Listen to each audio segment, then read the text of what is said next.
Hey folks, it's Frithgar here, how you doing? Welcome back to Farming Simulator 22 with our realistic series. I'll be honest, maybe we don't need to put a track across that bit of scrub, because I've used entrances like that into fields plenty of times before. It's definitely not something that's unusual. You just drive across it, because you're only going to use it like once or twice a year. It's not worth installing any kind of track on it for it, because you're just not doing anything with it other than driving across it a little bit once or twice a year. Am I going the right way? I think I am. Drive down here, get to... Yeah, there we go. So we go into the town, and then I need to... No, I don't want to turn here. Why have you stopped? Right. Oh, I think he stopped because there were people at that zebra crossing there, and he was waiting for them. He's being very polite. I should have my beacons on. There we go. Right, you can't see the beacons because of the mower, that's all. We need to run along this road, all along the bottom of our other sugar beet field, and then we get back to the dealership, and I've got a little toy in there waiting for us to be able to use. Whizzing in around here. And whizzing in around here. Now, I did see the sign come up to say that we've got a bit of an issue with a blocked object, so it's not that one or that one or that one, it must be this one. Why? Oh, I see. He's just got himself hooked up on the fence, but even though he's hooked himself up on the fence, he's actually done in this field. Well, I say he's done. He's almost done. We've just got a little bit up there to do and a little bit here to do. So I'm going to have to do that manually and then run through. That's absolutely fine. I will come back and do that later because I want to get on with this particular job right here. So if I go into this bit, we go into the least stuff, we go to the mower. That one I can return. Yes. Okay. And that one also return. Yes. I'm really glad that it does have a confirmation on that, by the way. Like, it's... Sometimes it's a bit of a pain to have to constantly click confirmations, but it's better to have the confirmation than it is for it to be returned unexpectedly early, and then you've got to go and sort of start the thing over again. Now, we've got this monstrous great big hay turner here. I don't think I've used this one before, or if I have, I haven't used it for a very long time. And I'm quite looking forward to giving this one a little bit of a spin around the field. Be interesting to see how quickly we do get the field done. And with the hay turner of this size, like I'm turning this field here on our right into grass, it's gonna be pretty much impossible to get between that pole there and the fence with this hay turner. The same with that one up there, which means it'd be a chunk of grass that we just wouldn't be able to do anything with. We'd have to sort of go up round it and down round it there. And so by changing it so that they've got no collision, that is going to make life easier. Now, obviously, if it was real life, you would actually go up round the pole and just do it that way. It is quite a normal thing. I've seen, I've done that plenty of times. Just little things like that, just to avoid the hazards that you have in the fields, like those telegraph poles and things. They exist. Like there's just part of farming. You gotta go round them all, because unfortunately all the people that live in the cities, they want electricity, and so they have to put the electricity across the land in order to be able to get from one location to the other. It's all very inconvenient for us farmers, but we deal with it. We struggle on and we deal with it. Okay, let's bring you in over round here. Yes, I am going at a ridiculous speed around these corners, but I'm in a bit of a hurry. I want to try this one out. And also, you know, it's lunchtime on the 2nd day of October, and October only has 2 days, so we're running out of time. We need to get this done. This thing is huge. Like, it's still got 3 on each side. How many things has it got? 1, 2, 3, 4, 5, 6, 7, 8, 16. It's got 16 things out the side of it. That is insane. Alright, let's lower you down like that. Start you up. Forward we go. This is amazing. Okay. I officially really love this thing. It's huge. And you can see on the left-hand side, it is chucking the grass further back into the hedge just a bit.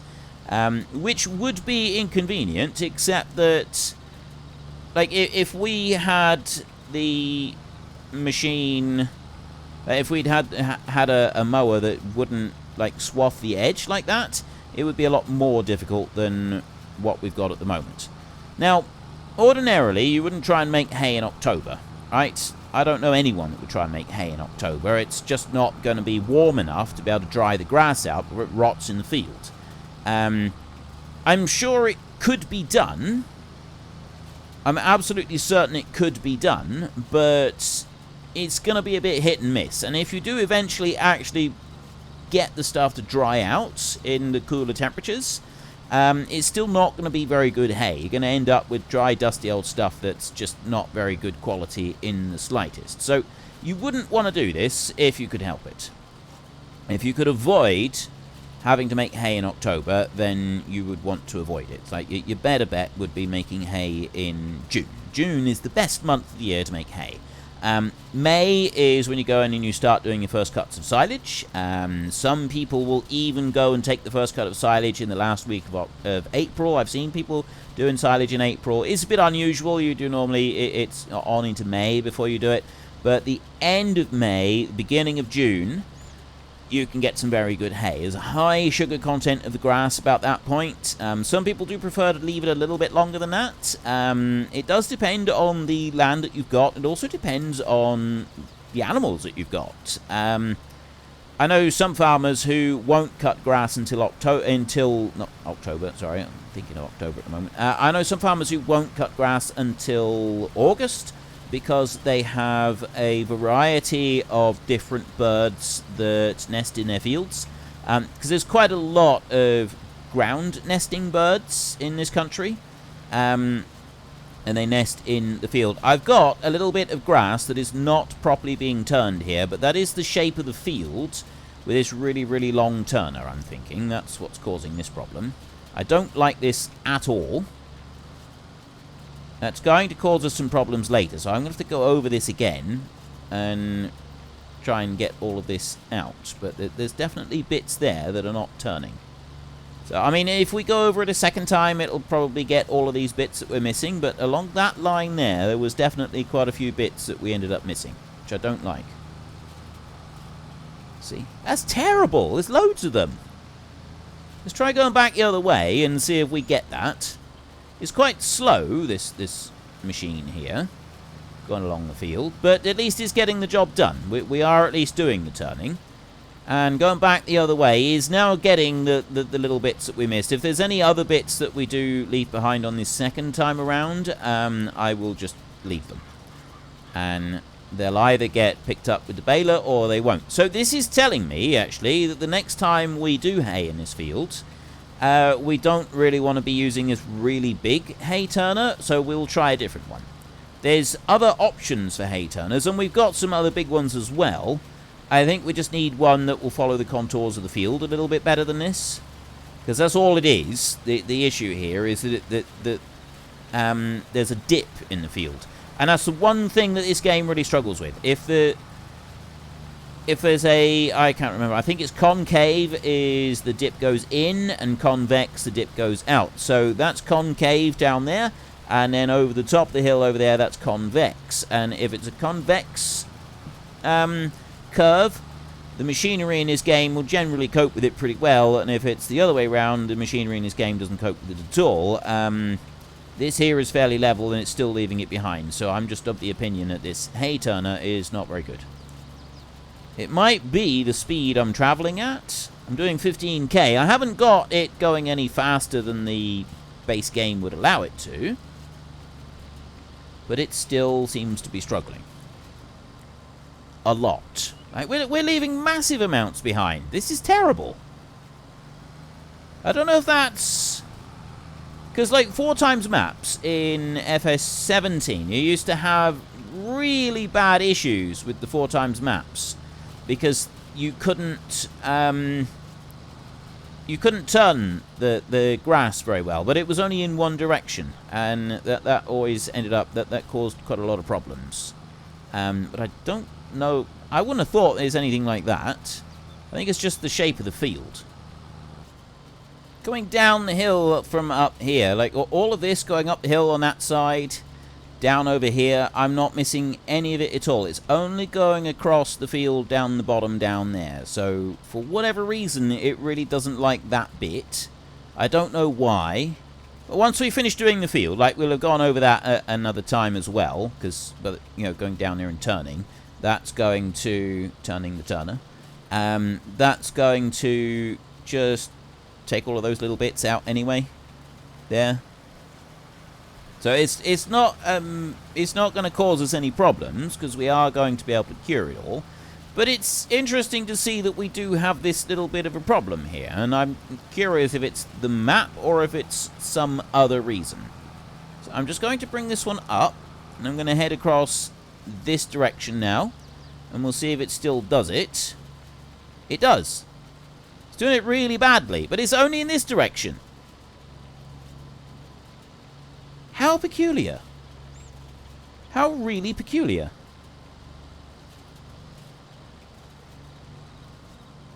That is very, very odd. I think that's to do with the direction of it. I cannot imagine that that is anything else that is causing that. It seems to be the direction that it's travelling. If anybody knows why I'm getting this, please let me know. Is it the direction of travel, or is it the field? Is it this particular hay turner? It could just be this hay turner. It could just be that this one is a temperamental old sod, and we don't want to have anything like that in our arsenal, so we'll use something else. I know what I can do. A minute. I'm going to just kind of go up here a second, and I'm going to turn round and travel back down once more. Just on that side, and then I'm going to put the hired help going and let that carry on and do most of the rest of the field. You should be able to cope with that. Although the hired help does stop turning, so it's not going to come down here and tidy up these bits that have all been missed. Look at this, it's terrible. I'm going to have a look at some of the other turners while the hired help is working on this, and we're going to see what we want to use next time, because I don't like this. I don't like this at all. Leaving these bits behind, this is not a good thing. In any way, shape, or form. On our way back, because I'm kind of thinking, as you know, we won't use this tractor to pull the baler. We'll go and get the big tractor to pull the baler. I think that would be a bit more of a sensible option. I was thinking about using this tractor to pull the baler. Let's release it. But I think we'll try using the other one. So I'm going to bring you up here, like this. Put you right there. And I'm going to put the hired help going. So the hired help now should carry on and finish doing this little bit. So we've got that one right there. It's nice to see this hay turner working in the field, but I just don't like the way that it's doing this. It's leaving those little bits. It'd be nice to know why it's doing it. Right, so it's this one here that we're using, the Pottinger right there. Now, there's one there that is 9 meters. That one is 8.7 meters. They're both about the same. This one's 17 meters wide. I don't really want to use a 2-meter one. There's a little tiny one there as well that goes on the front of a Fortschritt. Don't want those. No, there's that one. That's 8.6. This Fendt here is 12 meters. So it's not as big as the one we're using, but this one might actually be a better one to use. Right, it's with the way that it's set up on the front there, it would be able to turn nice and sharp on there. This one can't turn quite as sharp because of the way that it's set up there on the hitch. So that one can turn a lot sharper. We've also got, what are you? You're 9 meters. There's some bigger ones here. That's the 11-meter one there. That's edited by Stevie. So they're all 11 meters. There's a Lotus here. That's 12 meters. So none of them are quite as big. These are edited by Stevie here. That one does 27k. I don't really want to use that one because that's the one that's causing us problems. That's 7 meters. There's a slightly bigger one. Those are edited by Stevie as well. Or that's just the colour ones. Right. So we've only got one that is this really, really big, monstrous 17-meter wide hay turner. This is probably the closest one to that, the Fendt one. Well, there's also the Lely right here, which is, again, 12.5. It's the same model. There's just different colour paint on it. So we could either have that one or the Fendt thing. Probably the Lely, actually, because that's specialist grassland equipment. That's what they do. Yeah, right. Well, we'll have a think about that for our next time. For now, though, we've got the... He did leave a little bit there, but that's the hired help not getting right over to where he travelled previously. That's not the hay turner doing something wrong. So that's not the hay turner. So we'll try maybe the Fendt thing, something like that. It'll still do the same speed. It's not quite as wide, which means it's going to be a little bit slower the next time. But I'm actually all right with that. I can cope with that bit. That's absolutely fine. Is he going to go all the way up and do... No, he's not. Right, now I'm just going to stop that one then and put that one in there like that. Get that bit. I wanted to get... There's another couple of little bits over there as well, which possibly problematic for us later. That's not quite going to get everything, is it? And now I've drifted away from that edge anyway, so that's partly not quite wide enough and partly just bad driving. Quite like the view of this from up here. It does actually look very cool. So there's a little tiny bit there that I just wanted to get. There's another little bit up there, and that's about it. That's the field done there. Well, and there's also the strip up the top there that we couldn't quite reach. Then that'll be the field done.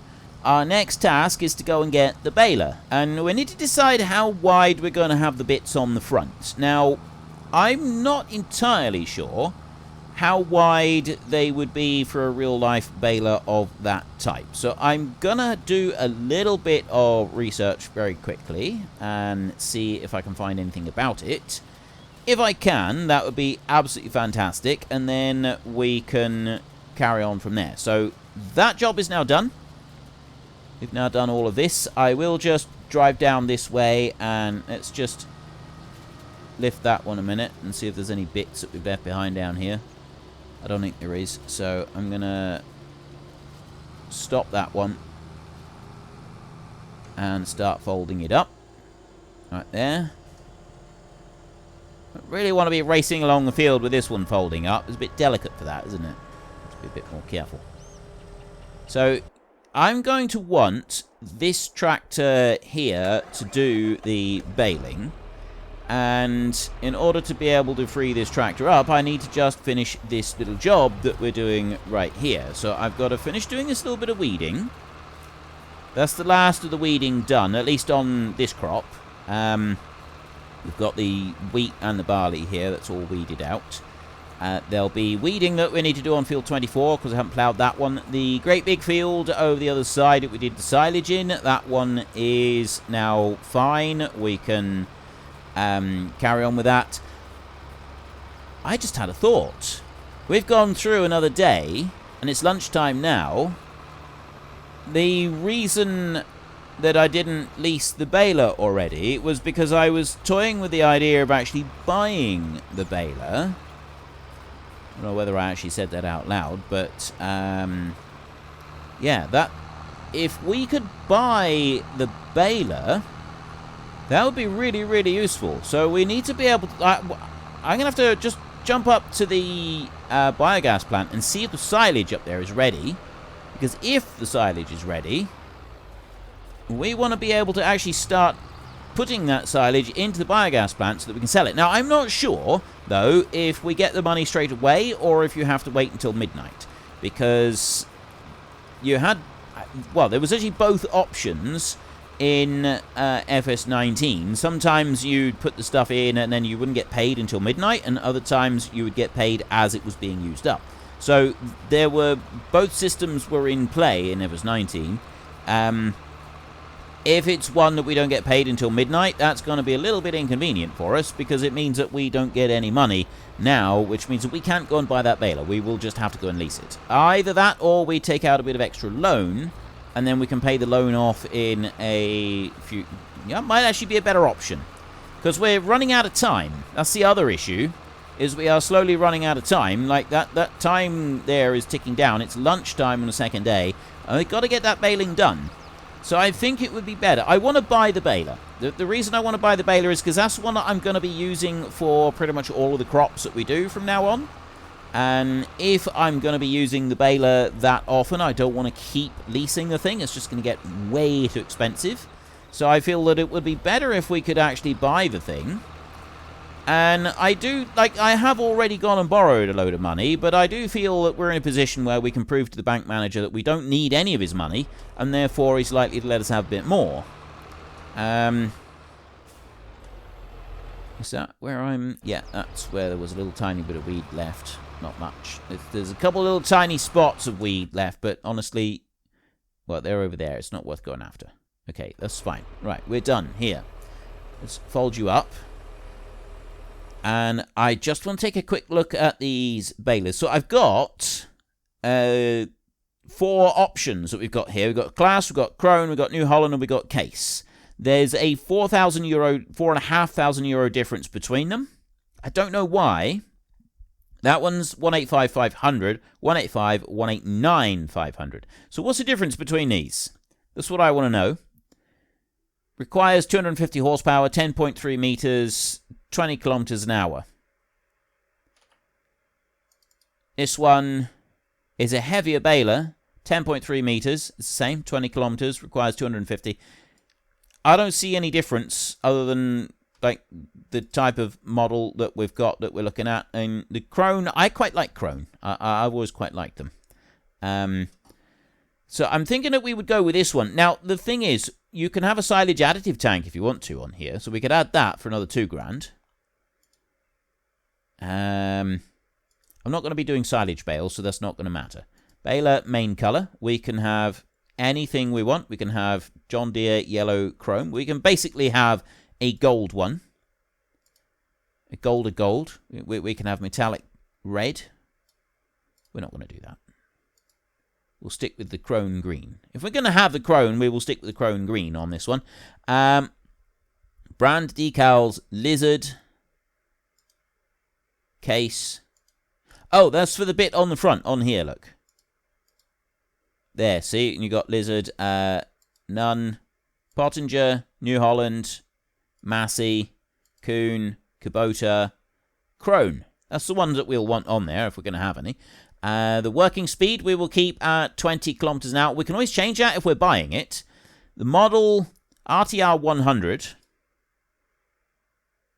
120, that's a 12 meter, that's a 16 meter, that's a 20 meter.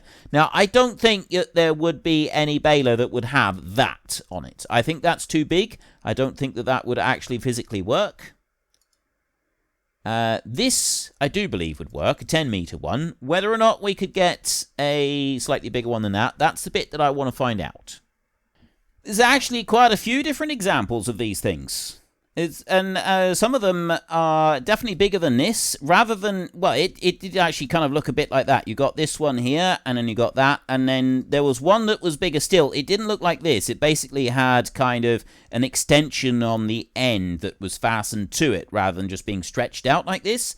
I'm still not sure that I want the 16 or 20 meter one. That kind of seems a little bit excessive, but certainly the 12 meter one, that's one that I've seen several of them with. It was this one here. It basically had some extra bits put onto it. But I think this might be a bit much on what we've got right here. That's plus 20,000. This is plus 9,000. But that is definitely a thing. We can do this. So we're going to need 200,000 for this to be able to buy that baler. I'm thinking I'll start with this, and we can always add on this bit, because there's definitely ones that would cover this area of ground in real life. I've seen real life examples of something like that actually being used. So because I've seen real life examples, I'm quite okay with using it myself on this farm. Sometimes when you go looking up real life examples, you can only find like 1 or 2 that a farmer has gone and made themselves. But that still counts for me. When I'm playing this game, I'm not always looking for something that lots of farmers do. I'm not just sort of basically going along with the main crowd and doing the things that are really, really common. I also want to have examples of machinery that are very, very rarely used, or something that's very unusual, something that's very different. And that kind of baler with a rake on it like that is definitely not something that is commonly used, but it's used enough that I can easily find examples of it on a quick Google search. So I'm very happy with that. I'm just going to... What? Seriously? One machine that I actually wanted to wash on this, instead of having to go all the way over to the pressure washer, because, I mean, yeah, I could just go to the pressure washer and do it, is the one that didn't actually get washed that time. So what I will do is switch over to the front weight, dump that one off, wash that one like that. Does it lower down? It does. Excellent. Right. And then I want to go to that one. I want to unhitch it like that. And then I can take this tractor here all the way down. I do have another tractor though, which is this one. I want to drive this one back to the farm. So I'm not going to use the baler on this tractor. This one's going to go back. We'll take it back to the farm, and from the farm, the dealership can come and collect the hay turner, and they can have that one back, because I'm not happy with this hay turner. I'd like a different one. I want one that will actually get all of the grass that we are trying to turn into hay. I feel it would be a little bit more convenient if it would do the entire job properly. So I'm going to go and shortcut through the sheep right here. Try to. With I only hit everything because I had the trees in the way. Right? That is my excuse, and I am sticking to it. If I can come in a little bit lower, I might be able to get round these corners just a little bit better. And then we come on out here. Just assume that there is no traffic coming down. We'll put our beacons on because we're law-abiding citizens, he says. He goes racing up the road. Completely and totally safe manner. Completely and totally safe manner of turning back round and retrieving our front weight that I temporarily forgot that I left down here. There, see, I'm driving very safely and I'm driving very carefully, and I know that that may not necessarily be realistic, and well, there are those of you who will say that my driving just then was not realistic. I would counter that argument with, I know plenty of people who drive like that from time to time. I've seen them do it. They may not necessarily keep their job for very long, but I own this farm, so I can keep my job for as long as I like. Right. I'm going to stop that one right there, and then I'm going to go into here, and I'm going to go to the tedders, and I'm going to return that one, like that. Then I'm going to switch over to this tractor right here, and we're going to take a little bit of a jaunt down to the dealership, and we're going to get our new baler. After giving it some thought, I have decided... Actually, you know what we're going to do first? I'm going to go in here and I'm just going to do a quick repair work on this tractor because the overall maintenance level is dropping a bit. So, I was going to say 55 grand, but that's repainting it. I don't need to repaint. I don't need to repaint, just repair it. Let's look at that. Unfortunately, folks, that is all we have got time for today. A massive thank you to everybody who has earned their way into the Great Book of Names. To find out some more details about all the names coming past, please head into the description and click on the link to the Discord. It's a link to another video. The link is on the other video. Please also consider checking out the links there for Nitrado, who provide gaming servers for games like Farming Simulator, Minecraft, Ark, and several others. And there's also Fanatical, who will help support your gaming habit by providing you with cheap games and also giving me a small commission on anything that you buy using my link. If you've enjoyed this particular video, then please head down below and give us a like. And if you really enjoyed it, then please tell your friends all about me. Get them to come and watch as well. That would be awesome. And until next time, thank you very much for watching. This is Frithgar. Goodbye, and see you later.